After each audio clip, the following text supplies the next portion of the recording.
قایقی خواهم ساخت، خواهم انداخت به آب. دور خواهم شد از این خاک غریب که در آن هیچ کسی نیست که در بیشه عشق قهرمانان را بیدار کند. قایق از طور تهی و دل از آرزوی مروارید. همچنان خواهم راند، نه به آبی ها دل خواهم بست نه به دریا. پریانی که سر از آب به در می آرند و در آن تابش تنهای ماهیگیران می فشانند فسون از سر گیسوهاشان. همچنان خواهم راند، همچنان خواهم راند.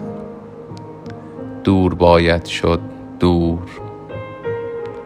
مرد آن شهر اساطیر نداشت، زن آن شهر به سرشاری یک خوشه انگور نبود. هیچ آینه تالاری سرخوشی ها را تکرار نکرد. چال آبی حتی مشعلی را ننمود. دور باید شد، دور.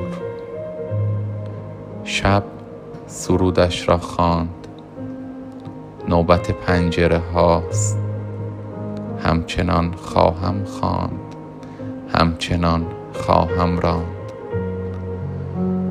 پشت دریاها شهری است که در آن پنجره ها رو به تجلی باز است.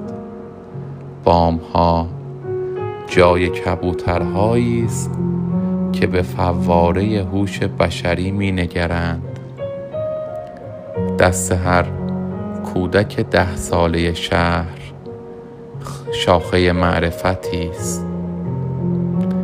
مردم شهر به یک چینه چنان می نگرند که به یک شعله، به یک خواب لطیف. خاک موسیقی احساس تو را می شنود و صدای پر مرغان اساطیر می آید در باد. پشت دریاها شهری است که در آن وسعت خورشید به اندازه چشمان سحرخیزان است. شاعران وارث آب و خرد و روشنی اند.